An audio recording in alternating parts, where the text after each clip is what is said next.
வெண்முரசு. நீர்க்கோலம் 27. வாசிப்பது சந்தீப். 26.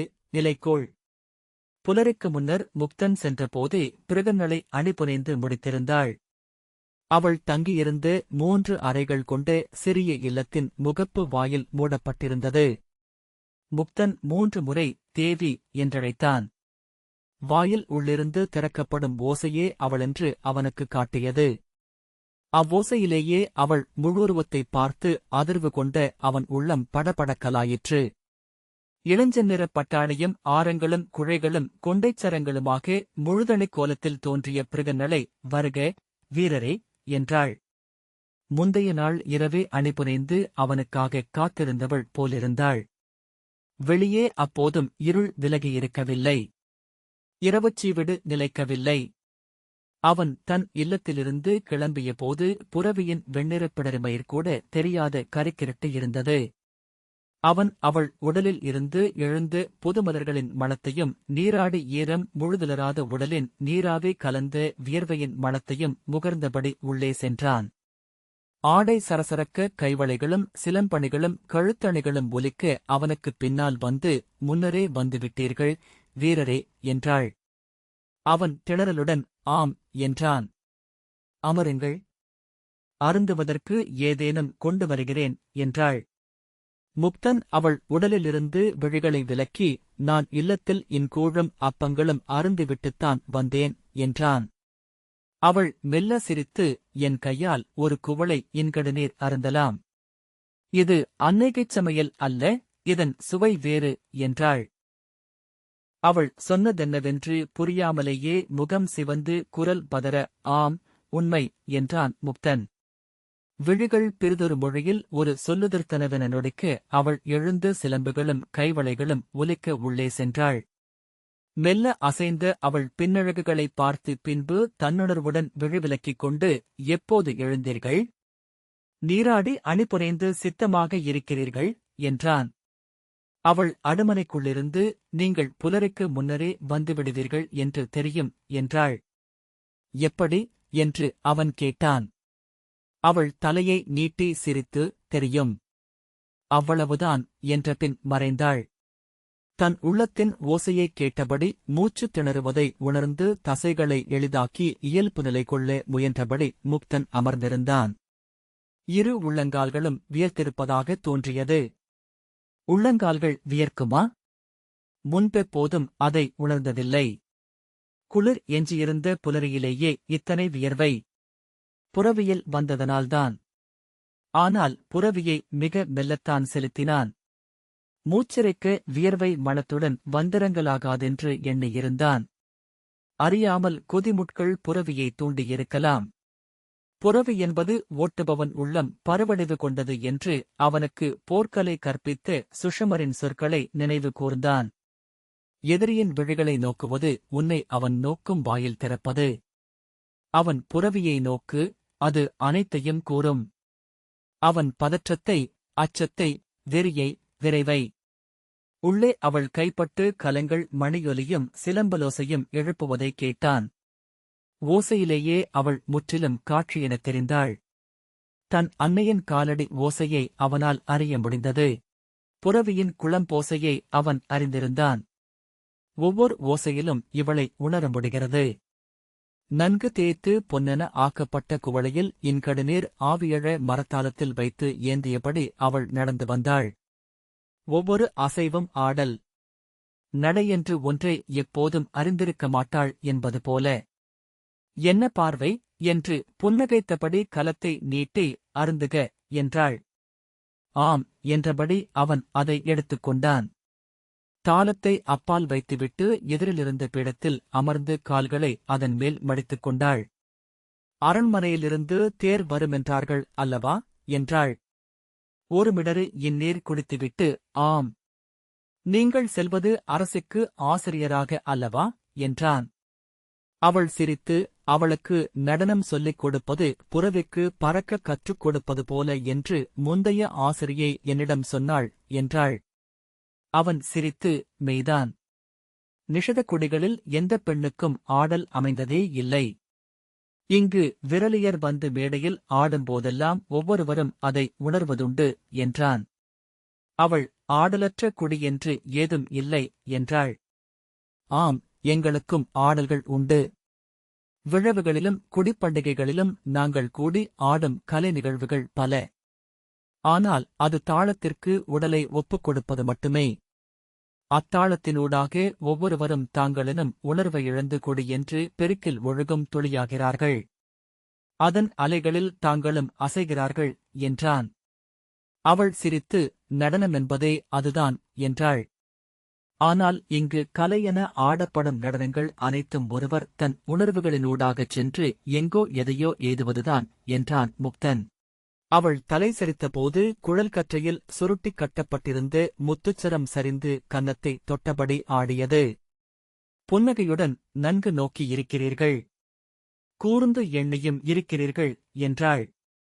அப்பாராட்டுரையால் அவன் முகம் சிவந்தது. விழிகளை விலக்கிக் கொண்டான். இவ்வண்ணம் எண்ணி நோக்குங்கள். அவ்வாறு தன்னை இழந்து தன் குலத்தின் அலைகளுக்கு உடலை ஒப்புக் கொடுத்து ஒருத்தி பின்னர் மெல்ல கனிந்து மேலும் முன்னெழுந்து வெறும் கற்பனையிலேயே அக்குலத்தை தன்னைச் சூழ உணர்ந்தாள் என்றால், அவ்வாறு நிலையெழுந்து பெருநிலை கொண்டாள் என்றால், அவளுக்கு அவ்வாறு தன்னிலையெழுந்து பேரிரு கொள்ள குலமோ திரளோ தேவையில்லை என்றாள். அவன் ஆம், அது நிகழக்கூடுவதே என்றான். நடனமென்பது அதுவே.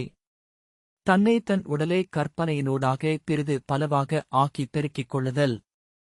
தன் அன்னையாக, தந்தையாக, உடன்பிறப்பாக, சுற்றங்களாக, குடியாக, குலமாக, மேலும் விரிந்து மரக்கிளைகளாக, நீர்த்துளிகளாக, புகையாக, காற்றாக, கனலாக, வானாக என்றாள் பிறகநிலை. அவ்வண்ணம் பெரிதாகி பெருகி முழுமை கொள்வதற்கு தடையென்றிருப்பது உடல் கொண்டிருக்கும் தன்னிலையே. ஒவ்வொரு உடலிலும் அவ்வுடலை உள்நின்று வடிவமைக்கும் தன்னுணர்வொன்று உள்ளது. பார்த்திவ பரமாணு என கருவறைக்குள் நுழைகையிலேயே அவ்வுணர்வு உருவாகிவிடுகிறது என்கிறார்கள். தான் என்றும் பிறிதென்றும் உடல் கொள்ளும் இருமையும் விலக்கமுமே முதல் தன்னுணர்வு. தொப்புள் கொடியைப் பற்றி இது வேறு என விலக்குகிறது குழவி. கருவறைச் சுவர்களில் கால் வைத்து எம்புகிறது.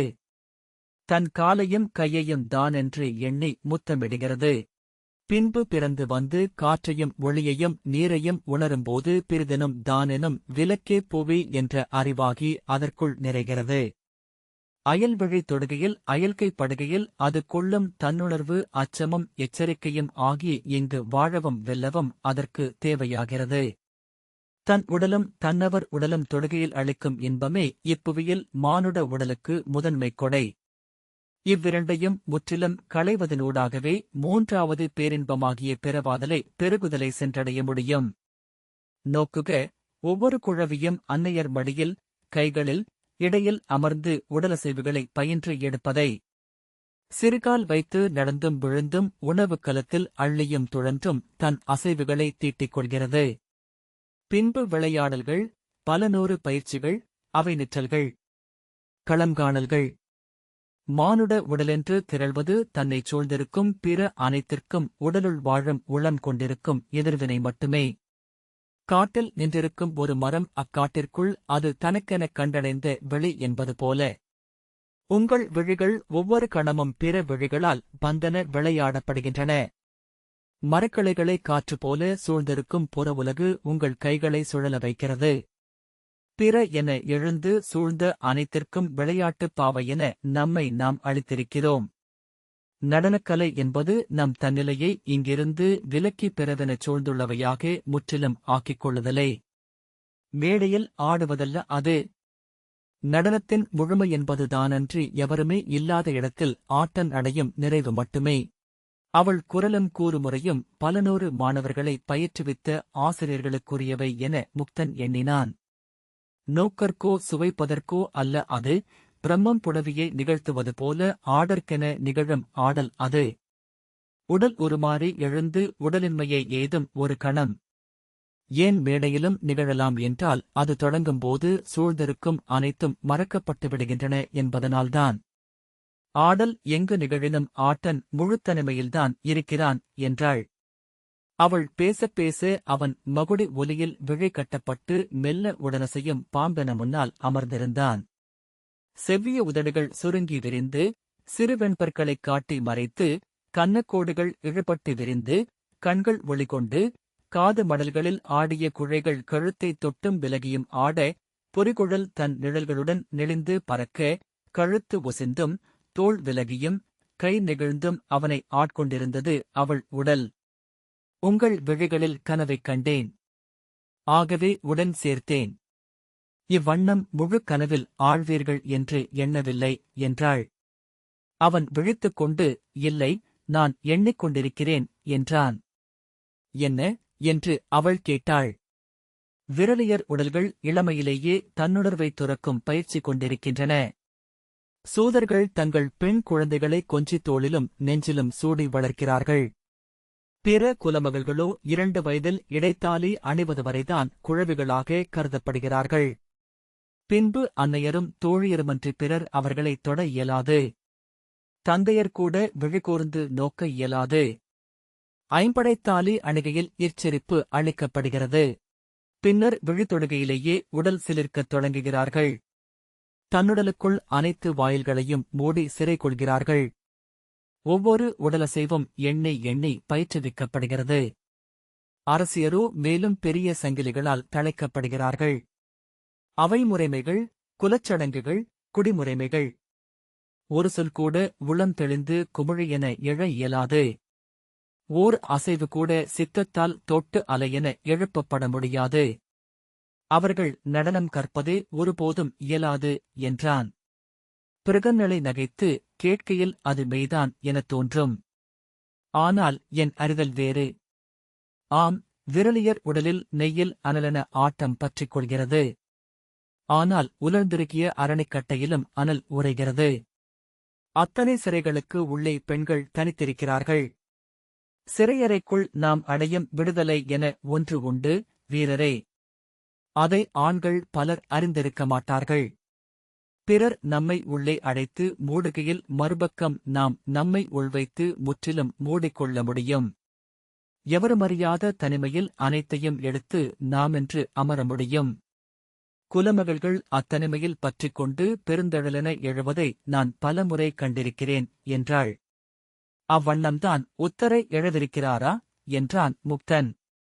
தன் குரலில் எழுந்த ஏளனத்தை வெல்லும் பொருட்டு என்ன இருந்தாலும் அவர் இளவரசி என்றான். பிருகன்னலை முந்தைய ஆசிரியர் அவள் கற்றிருக்கும் இளவரசியின் உடலசைவுகளுக்கு மேல் கூடுதலாக நடனம் எனும் உடலசைவை கற்றுக் கொடுக்க முயன்றார். அவள் கற்ற ஒவ்வொரு அசைவும் இவர் கற்பித்த அசைவுகளுடன் முரண்பட்டன.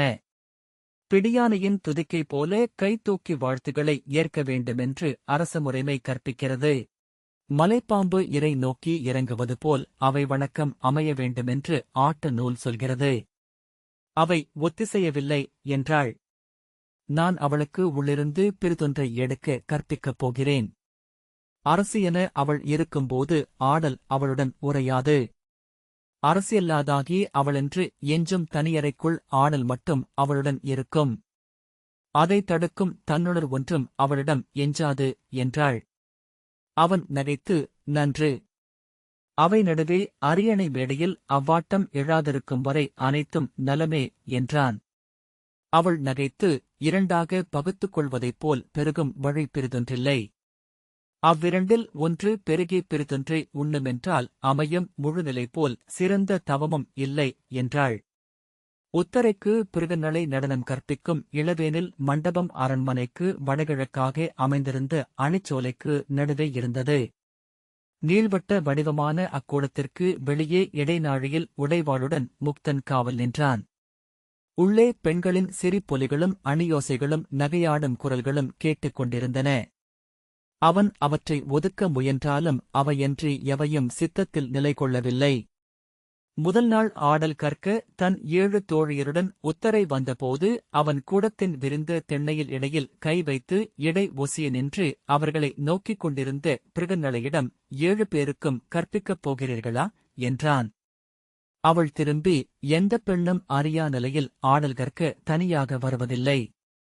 ஆடலை ஒரு விளையாட்டென்றே எண்ணுகிறார்கள்.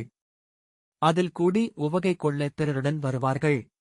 எப்போது அவ்வாறு உடன் வருபவர்கள் வேண்டியதில்லை என்று அவளுக்கு தோன்றுகிறதோ அப்போதே நடனம் அவளுக்குள் செல்லத் தொடங்குகிறது. இந்நகரின் அனைவரும் சூழ இருந்தாலும் முற்றிலும் தனிமையிலிருப்பதாக தோன்றுகையில் நடனம் நிகழத் தொடங்குகிறது என்றாள். பட்டாடை உலையும் ஒலியுடன் மெல்ல குலுங்கிய வளையோசை உடனிணைய உத்தரை படியேறிய போது ஒரு தோழி அவள் காதில் ஏதோ சொல்ல அவள் திரும்பி அவள் கைகளை அடித்தாள். பிற பெண்கள் சேர்ந்து சிரிக்கும் ஓசை கேட்டது. அருகே வந்து நின்ற உத்தரை, வணங்குகிறேன் ஆசிரியையே என்றாள். அல்லது ஆசிரியர் என்று சொல்ல வேண்டுமோ என்று இன்னொரு பெண் கேட்க அனைவரும் சிரித்தனர். ஆசிரியர் எப்போதும் ஆண்பால்தான் என்று பிருகன்னளை சொன்னாள். ஏன் என்று உத்தரை புருவம் சுளிக்க கேட்டாள். அன்னை எப்போதும் பெண்பால் என்பது போல என்றாள் பிருகன்னளை. புரியாமல் தன் தோழியரை பார்த்தபின் நன்று என்று உத்தரை கை நீட்டினாள். ஒரு தோழி தாளத்தில் அணிகளும் பட்டும் பொன் நாணயங்களும் வைத்து அளிக்க அதை பிருகன்னளைக்கு தலைவணங்கி என் எளிய குறுகாணிக்கை ஏற்று அருளல் வேண்டும். கலையளித்து வாழ்த்துக என்று சொல்லி நீட்டினாள். பிருகன்னளை அதை வாங்கி அவனிடம் அளித்தபின் கைகூப்பி நின்றாள். உத்தரை முழந்தாளிட்டு அவள் கால்களை பணிய பிருகன்னளை அவள் தலையில் கை வைத்து கலை தேர்க. கலையினூடாக பிற அனைத்தையும் தேர்க. அறிந்தவற்றினூடாக அறிய ஒண்ணாதவை அருகணைக. அதன் தொடுகை நிகழ்க. ஆம், அதன் தொடுகை நிகழ்க. ஆம், அவ்வாறே ஆகுக என்றாள். அவர்கள் ஆடர்களத்திற்குள் சென்றபோது வாயிலில் நின்றபடி அவன் அவர்களை பார்த்தான். அவர்கள் எவரும் ஆடலை ஒரு பொருட்டென எடுத்தவர்களல்ல என்பது ஒவ்வொரு முகத்திலுமிருந்த சிரிப்பிலும் விழிகள் ஒருவரோடொருவர் தொட்டு தொட்டு பேசிக் கொண்டதிலும் தெரிந்தது. பிருகன்னளை, அமர்க என்றாள். நான் சலங்கையை கட்டிக்கொள்ளட்டுமா என்றாள் உத்தரை. முதலில் ஆடலை நோக்குவதை பயில்க என்று சொன்னாள் பிருகன்னளை. ஆடலை வழக்கமாக விழிகளால் நோக்குவோம் என்று ஒரு தோழி சொன்னாள்.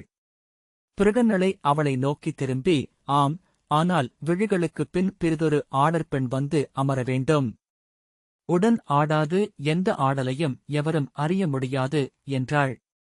உத்தரை அங்கிருந்த சிறு பீடமொன்றில் அமர்ந்த மடியில் கைகோத்தபடி, இப்போது நீங்கள் ஆடப் போகிறீர்களா என்றாள். ஆம் என்றபின் பிருகன்னளை திரும்பி அவனிடம் கை அசைத்தாள். அவ்வசைவின் அழகில் அவன் இளவரசியையும் தோழியரையும் மறந்து முகமலர்ந்து கள்ளுண்டவன் போல் அருகணைந்தான். அச்சலங்கைகளை அணிவி என்றபடி பிருகன்னளை தன் காலை தூக்கி சிறுபீடம் மீது வைத்தாள். அவள் சுட்டிக்காட்டிய சிறு சந்தனப் பேழையைத் திறந்து அதிலிருந்த வெள்ளிச் சலங்கையை எடுத்தான். அது பேழையின் சிவந்த பட்டு மெத்தையில் ஓர் அழகிய சிரிப்பு போலிருந்தது. கைகளில் எடுத்தபோது சிணுங்கியது. அதை அவள் கால்களில் அணிவித்தான். ஆணியை முறுக்கி இரு கால்களிலும் சலங்கை கட்டியதும் அவன் விலகிச் செல்லலாம் என்று அவள் கை காட்டினாள். ஊதி பஞ்சன தன்னை அவள் விலக்குவதாக உணர்ந்தான். எடையின்றி பறந்து சென்று அரைச்சுவர் அருகே மெல்ல படிந்தான். பிருகன்னளை இயல்பாக நடந்து சென்று கூடத்தின் நடுவே நின்றாள். உத்தரை, தாளமிடுவது யார் என்றாள். அவள் புன்னகைத்து, காற்றிலாடும் மரங்களுக்கோ நீர்ப்பொழியும் அருவிக்கோ பிறிதொருவர் தாளமிடுவதில்லை என்றாள். உத்தரை தன் தோழியரை நோக்கியபோது கண்களில் மெல்லிய நகைப்பிருப்பதை அவன் அறிந்தான். ஒரு கணத்தில் பிருகன்னளையின் உடலில் தாளத்தின் முதல் ஒலி எழுவதை அவன் கண்களால் பார்த்தான். அவ்வொலி அசைவின்மையின் கணம் என நிகழ்ந்தது. முழு உடலும் உறைந்து அக்கணம் திரைவிலக்கி வைக்கப்பட்ட சிற்பமென்றாகியது. பின்பு நுண்சிற்பங்கள் அவ்வுடலினூடாக ஒழுகத் தொடங்கின. அசைவன புற உலகில் அவன் கண்ட அனைத்தும் தங்கள் தூய உருவில் அவ்வுடலினூடாக நிகழ்ந்து சென்றன.